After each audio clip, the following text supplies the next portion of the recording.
Hello friends, welcome back to my channel. Myself Amrita नागर।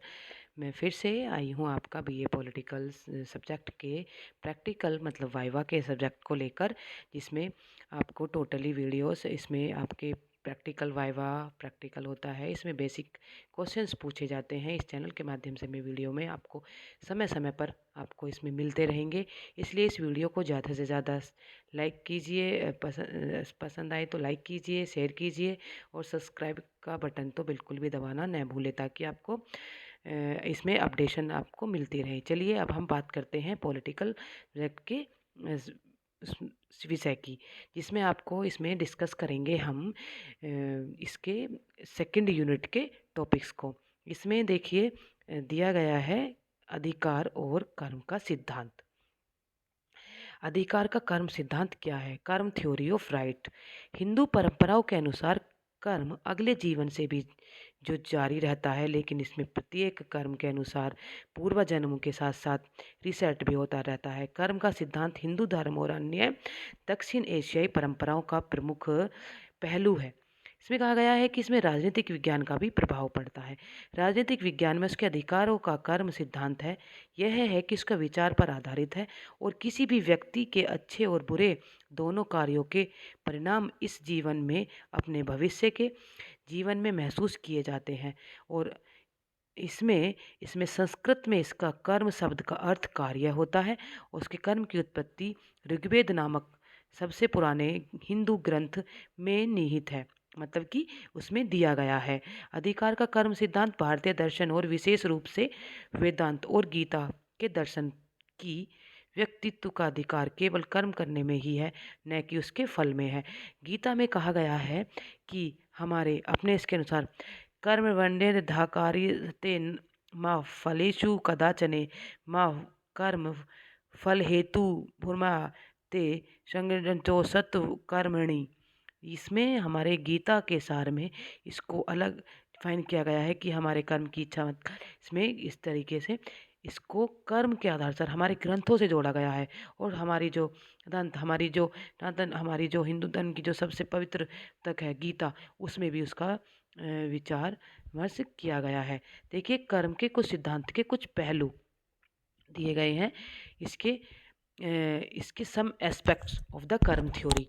इसके अनुसार इसमें कारण और प्रभाव क्या होते हैं। इसके प्रभाव, यह सिद्धांत इस विचार पर आधारित है कि व्यक्ति जो करता है वही उसके पास वापस आता है। जैसे उसकी कुछ अलग नैतिक जिम्मेदारियां भी होती हैं। कर्म हमें अपने नैतिक विकल्प चुनने और नैतिक रूप से जिम्मेदारी जो होती हैं उनमें होने के महत्व की याद दिलाता है। कर्म सिद्धांत के प्रकार। कर्म सिद्धांत के 4 प्रकार होते हैं। उसको 4 प्रकारों से वर्गीकृत किया गया है, जैसे संचित कर्म, प्रारब्ध कर्म, क्रियामन कर्म, आगामी कर्म।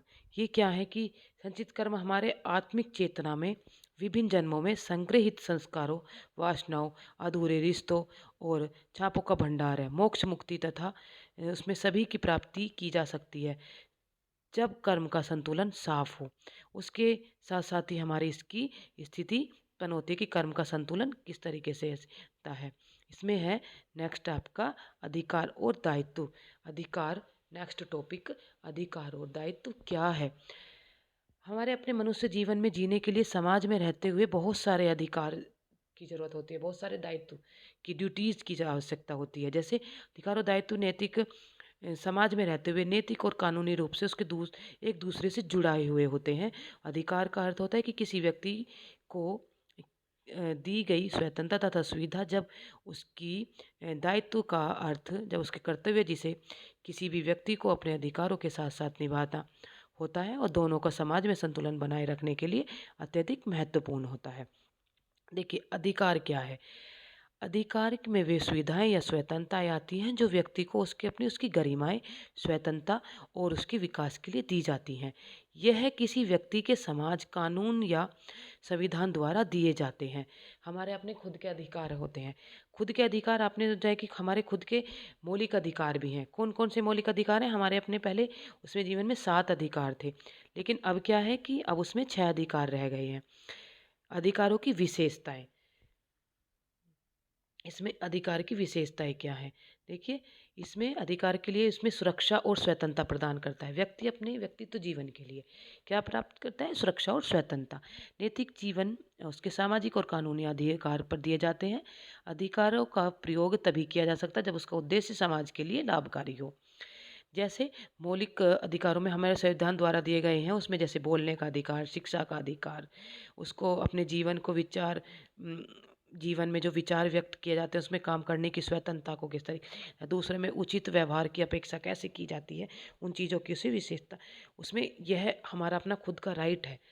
संविधान के द्वारा हम किसी भी तरीके से अपनी हमको स्वतंत्रता है कि हम कहीं पर भी तरीके से बोलने का मतलब जैसे देखा नहीं, सभ्य तरीके से बोलने का अधिकार वो होता है। शिक्षा का अधिकार जो 6 से 14 साल वर्ष तक के बच्चों को निःशुल्क शिक्षा का अधिकार प्राप्त है। ठीक है, तो अधिकारों के प्रकार क्या हैं? जैसे मैंने अभी भी बताया था कि मौलिक अधिकार हमारे अपने उसमें दिया हुआ है, फंडामेंटल राइट्स कि संविधान द्वारा सुनिश्चित किए गए हैं जो हमारे व्यक्ति जीवन के लिए आवश्यक हैं। उसमें 6 पहले के उसमें 7 थे, लेकिन अब जो है कितने रह गए हैं? 6। कितने रह गए हैं अब पहले के उसमें? 6। देखिए संपत्ति के अधिकार को हटा दिया गया है, 6 अधिकार हमारे रह गए हैं।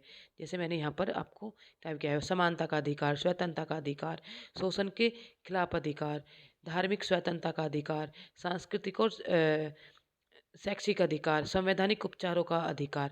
6 हमारे रह गए। मैं जैसे बताया पहले कितने थे? 7, लेकिन संपत्ति के अधिकार को हटा दिया गया है। कौन से अधिकार को? संपत्ति के अधिकार को हटा दिया गया है। तो कानूनी अधिकार क्या है? कानूनी अधिकार में कि इसके साथ साथ है कि हमारे कानून के तहत प्रदान किए जाते हैं, जैसे संपत्ति का अधिकार, अनुबंध का अधिकार, ये कानून के तहत आ गया है। अब संपत्ति के अधिकार को हटाकर यहाँ पर प्लस कर दिया गया है। सामाजिक अधिकार ये हमारे सोशल के सामाजिक उसमें रहते हुए अपने जीवन को जो यापन करते हैं, सामाजिक अधिकार हैं। समाज में सम्मानपूर्वक जीवन जीने के लिए इसमें आवश्यक अधिकार जैसे समानता और न्याय की आवश्यकता होती है। इन के साथ साथ हमें अपने कुछ दायित्व कुछ अपनी फंडामेंटल ड्यूटीज़ इनका अधिकारों में के जीवन के जिस तरीके से जीते रहते हैं वो अधिकार हमें अपने जीवन में स्वतंत्र तरीके से, समान तरीके से, अपने संवैधानिक कानून के अधिकारों के तरीके से जीने की आज़ादी है। देखिए इसमें अधिकारों की विशेषता क्या है कि इसमें व्यक्तित्व जीवन जीने के लिए सुरक्षा और स्वतंत्रता प्रदान करते हैं। नैतिक, सामाजिक और कानूनी आधार पर दिए जाते हैं। अधिकारों का उपयोग तभी किया जाता है तब उनके उद्देश्य समाज के लिए लाभकारी हों। जैसे है ना, तो इसमें अलग अलग तरीके से अलग अलग है उसकी है फंडामेंटल ड्यूटीज़। फंडामेंटल ड्यूटीज़ क्या है कि किसी भी कार्य को करने के लिए अपनी खुद का दायित्व ड्यूटीज़ होती हैं, कर्तव्य हैं जिसे समाज, कानून या नैतिकता के अनुसार निभाया जाता है और निभाना आवश्यक है। यह अधिकारों के साथ जुड़ा हुआ होता है क्योंकि अधिकारों का उपयोग तभी उचित होता है तब व्यक्ति अपने दायित्व को समझने में आवश्यक हो और समझे और उसे निभाए भी उसके साथ साथ। दायित्व और उसकी दायित्व की आवश्यकता क्या है कि दायित्व समाज में सामंजस्य और शांति बनाए रखने में सहायक होता है। ये समाज में उसके व्यक्तित्व की जिम्मेदारी को दर्शाता है और उसमें उसके व्यक्तित्व को दर्शाने के लिए उसकी कुछ जिम्मेदारियाँ होती हैं। अपने जिम्मेदारियों को उसके साथ साथ वह अपने कार्यों के क्षेत्र में जो बनाए अधिकारों को बनाए रखने के लिए आवश्यक होता है। जैसे उसके उदाहरण क्या है कि संविधान में दिए गए मौलिक अधिकार जैसे राष्ट्र की एकता को अखंडता बनाए रखना, दूसरों के अधिकारों का सम्मान करना, पर्यावरण की रक्षा करना,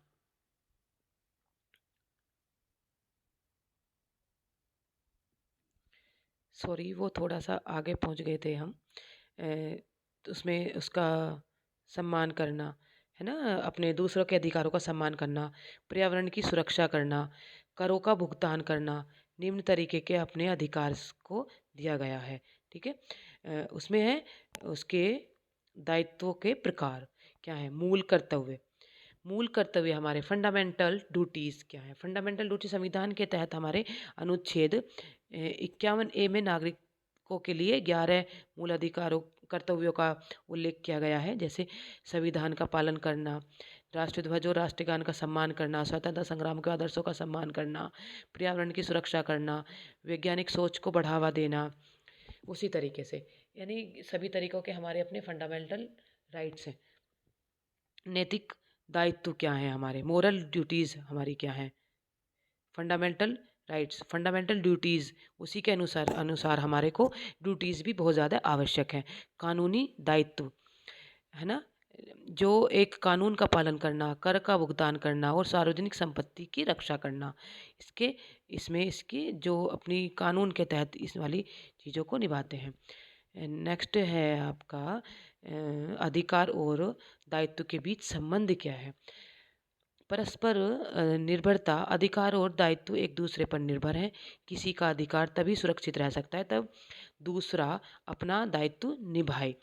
सामाजिक संतुलन, अधिकारों का दुरुपयोग कर रोकने और समाज में शांति बनाए रखने के लिए दायित्व महत्वपूर्ण है।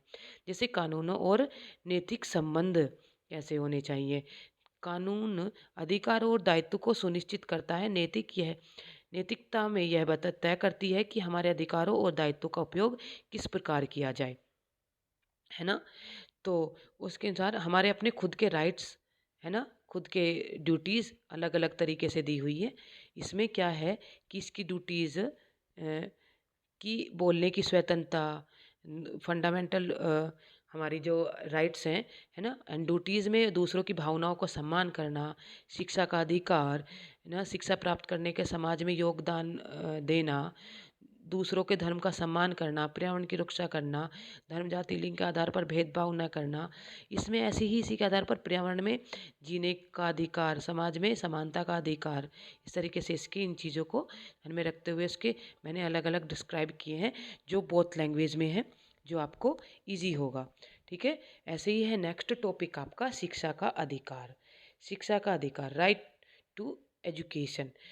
शिक्षा का अधिकार, हमको भारत में शिक्षा का अधिकार आईटीई अधिनियम नियम के तहत एक महत्वपूर्ण कानून है जो 6 से 14 वर्ष के बच्चों के लिए आवश्यक तो है ही, अनिवार्यता तो है ही, उसको मुफ्त में उसको शिक्षा दी जाती है। और यह शिक्षा की गारंटी देता है कि आरटीआई नियम, मतलब ये अधिनियम भारतीय संसद द्वारा 2009 में पारित किया गया था और उसके उसे भारत में संविधान में अनुच्छेद 21A पर आधारित है।